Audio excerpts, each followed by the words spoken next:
Bonjour à tous, je m'appelle Arnaud Bellidi, je suis architecte chez WhoDrive et mon défi aujourd'hui c'est de vous parler d'un algorithme que j'adore, le Rabin Fingerprinting, et de vous l'expliquer en 5 minutes, ce qui est faisable puisque c'est simple et élégant. Alors, pour vous expliquer cet algorithme, j'ai besoin de vous parler un tout petit peu du produit sur lequel je travaille. On sauvegarde des données. On a une façon de sauvegarder des données qui se veut optimisée. Du coup, on essaye de ne pas renvoyer des données qui ont déjà été sauvegardées. Et ça, même à l'intérieur des fichiers que nos clients ont déjà envoyés sur nos serveurs. Donc pour traiter de la donnée de cette façon, la manière qu'on utilise classiquement, c'est de la découper en blocs ou en chunks. Donc concrètement, on a de la donnée et on va la découper. La façon la plus simple de la découper, c'est de dire on va prendre des blocs de cette donnée d'une taille fixe et on va les prendre arbitrairement. C'est-à-dire qu'on démarre le fichier, on en prend 16 kg, 32 kg, 64 kg, autant qu'on veut, et on dit ça c'est un bloc. Et on continue de faire ça jusqu'à la fin du fichier, le dernier bloc fait moins que ce qu'on avait prévu la plupart du temps.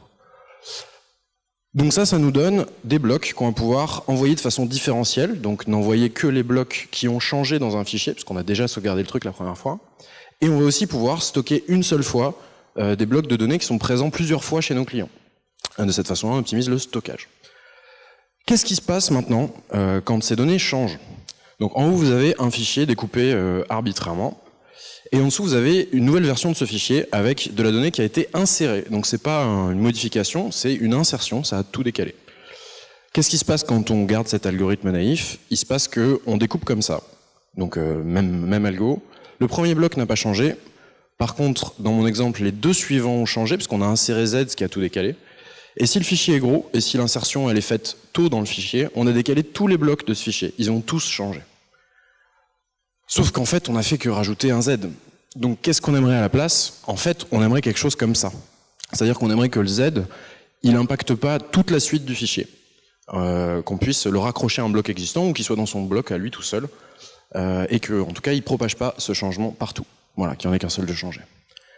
Donc on aimerait que, du coup, notre taille de bloc devienne variable. Comme on l'a vu dans l'exemple d'avant, le Z, je l'ai raccroché à un bloc. Donc mon bloc, il ne fait plus toujours la même taille. Et on aimerait aussi que la façon de découper soit basée sur le contenu du bloc. Arrive Monsieur Rabin. Monsieur Rabin, il a gagné un prix. Il a un énorme sourire, il est très très élégant. Il aime les maths, la crypto, et il aime beaucoup les hash. Deuxième nom de l'algorithme, le hash canon. Lui, il a inventé du hash. Donc son hash, il est complètement paramétrable. Il prend une fenêtre de données, qui peut faire la taille qu'on veut, on paramètre, et il va projeter ça dans un espace qu'on paramètre aussi, la taille qu'on veut. Deuxième chose, son algorithme, c'est un rolling hash.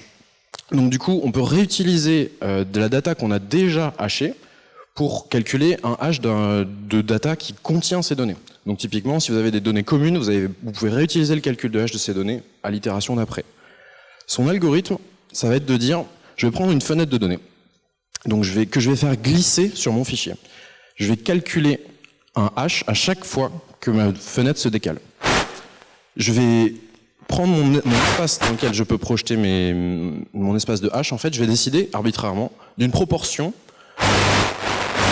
de l'espace qui va passer un test. Donc concrètement, je vais dire, j'ai 10 valeurs de hash possibles, je vais décider qu'il y en a 2 qui passent mon test, 4 et 8 qui ne passent pas mon test. En fonction de ça, si le test passe, je vais décider que ici je vais découper mon bloc, et que du coup ça fait un chunk. Ensuite, je vais déplacer ma fenêtre et la faire avancer. Et si jamais mon test ne passe pas, eh ben, je coupe pas de chunk, et par contre je continue à faire avancer ma fenêtre. Qu'est-ce que ça nous donne ça en pratique?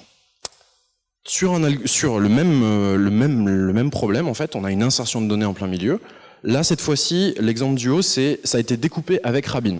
Donc, je vous montre ce que ça donne la deuxième fois. Donc, la particularité de Rabin aussi, c'est que, du coup, le fait qu'on découpe un bloc ne dépend que de la donnée qui est dans ma fenêtre. Et cette fenêtre, elle glisse. Du coup, je passe sur A. Au-dessus, j'ai déjà testé A, et c'était pas une condition d'arrêt, puisque c'est pas une fin de chunk. Du coup, je fais rien. J'arrive sur B, je vais calculer mon H. Toujours pas une condition d'arrêt. Bon, très bien. C, ah oui, le coup d'avant, c'était une condition d'arrêt, donc là, ça va l'être aussi. Du coup, je coupe un chunk.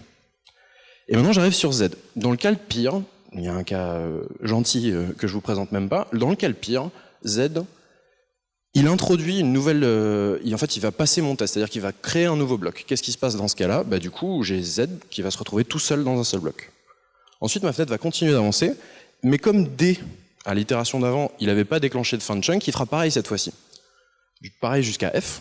Du coup, en fait, mon second bloc, il se trouve conservé, parce qu'on s'est basé sur le contenu plutôt que de se baser sur une règle arbitraire. Pareil sur G et H, qui vont se découper de la même façon. Donc on a un seul bloc changé, nouveau et changé. Qu'est-ce que ça nous donne, ça, dans notre produit de sauvegarde? Ça nous donne des propriétés bizarres, et toutes positives quasiment.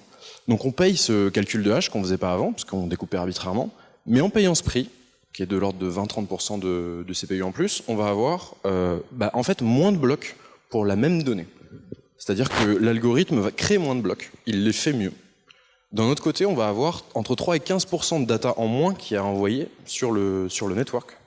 Et enfin, on est résistant à ce fameux problème du byte shift qui fait que dès qu'on sauvegarde une base de données, on la renvoie, si on est en arbitraire, on la renvoie tous les jours, toute la base de données d'un client.